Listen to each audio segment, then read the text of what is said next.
पुत्रस उसके पास आकर कहने लगा, आए खुदावंद, मेरा भाई मुझसे कितनी बार खता करे और मैं उसे माफ करूं? क्या 7 बार तक? यीशु ने उससे कहा, मैं तुझसे ये नहीं कहता कि 7 बार, बल्कि 17 गुना 7 बार। बस आसमान की बादशाही उस बादशाह की मानंद है जो अपने नौकरों से हिसाब लेना चाहता था।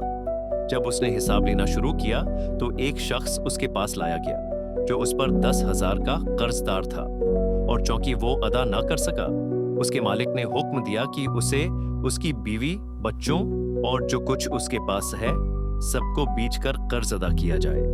बस उस नौकर ने घुटने टेक कर उससे इल्तिजा की, ऐ मालिक, मुझ पर सब्र कर, मैं तुझे सब कुछ अदा कर दूंगा। उस नौकर के मालिक ने उस पर तरस खाया, उसे छोड़ दिया और कर्ज माफ कर दिया। लेकिन वही नौकर बाहर जाकर अपने एक साथी नौकर से मिला जो उस पर 100 देनार का कर्जदार था। उसने उसे पकड़कर गला दबाया और कहा, जो कुछ मुझ पर कर्ज है वो अदा कर। बस उसका साथी नौकर उसके आगे गिर पड़ा और मंत की, मुझ पर सब्र कर, मैं तुझे अदा कर दूंगा। लेकिन उसने इनकार किया और उसे कैद खाने में डाल दिया, यहां तक कि वो कर्ज अदा करे। जब उसके दूसरे साथी नौकरों ने यह देखा तो वो बहुत गमगीन हुए और जाकर अपने मालिक को सारा वाकया बता दिया। फिर उसके मालिक ने उसे बुलाकर कहा, आए शरीर नौकर, मैंने तेरा सारा कर्ज माफ किया क्योंकि तूने मुझसे मंत की थी। क्या तुझे अपने साथी नौकर पर रहम नहीं आना चाहिए था जैसे मैंने तुझ पर रहम किया? और उसका मालिक गजबनाक हुआ और उसे जल्लादों के हवाले कर दिया ताकि वो सारा कर्ज अदा करे। आसी तरह मेरा आसमानी बाप भी तुम में से हर एक के साथ करेगा अगर तुम अपने भाई को दिल से माफ ना करो। जब यीशु पुत्रस से कहते हैं कि 7 का 17 बार माफ करो, तो वो कोई हद मुकर्रर नहीं कर रहे, जैसा कि हजरत यूहन्ना क्रिसोस्टम ने सिखाया। इस फकरे का मतलब है हमेशा। हमारे खुदावंद हमें बुला रहे हैं कि हम ऐसी माफी दें जो मुसलसल और लामहदूद हो, बिल्कुल वैसी ही जैसे वो हम पर रहम फरमाते हैं। पुत्रस समझते थे कि 7 बार माफ करना बहुत फयाजी है, लेकिन ये इंसानी पैमाना खुदा की लामहदूद रहमत के सामने कुछ भी नहीं, जिसकी हमसे तकलीद करने की दावत दी गई है।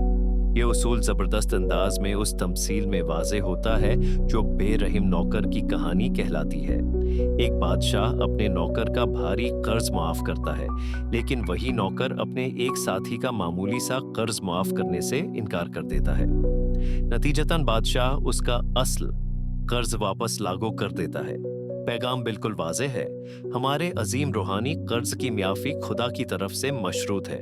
शर्त यह है कि हमें भी दूसरों को माफ करना होगा, क्योंकि कलाम मुकद्दस हमें बताता है कि सब ने गुनाह किया है और खुदा के जलाल से महरूम है।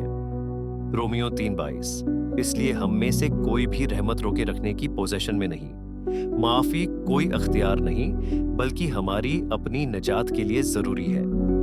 यहां तक कि जब कोई तौबा न करे तब भी हमें मुआफ करना चाहिए। गुस्से और कड़वाहट को पकड़े रखना हमारी अपनी रूह को उस दूसरे शख्स से कहीं ज्यादा नुकसान पहुंचाता है। ये हमारे खुदा के साथ ताल्लुक को बिगाड़ता है और गुनाह आलूद रंजश को जन्म देता है। लिहाजा उस लामहदूद रहमत पर गौर करें जिसे जाहिर करने के लिए आपको बुलाया गया है। माफी बुराई को दुरुस्त नहीं ठहराती, लेकिन ये रहम का एक लाजमी अमल है। उसे हमेशा और बगैर किसी शर्त के पेश करें। अगरचा ये मुश्किल है, मगर ये अमल आपकी जिंदगी को खुदा के फजल के लामतनाही बहाव के लिए खोल देता है।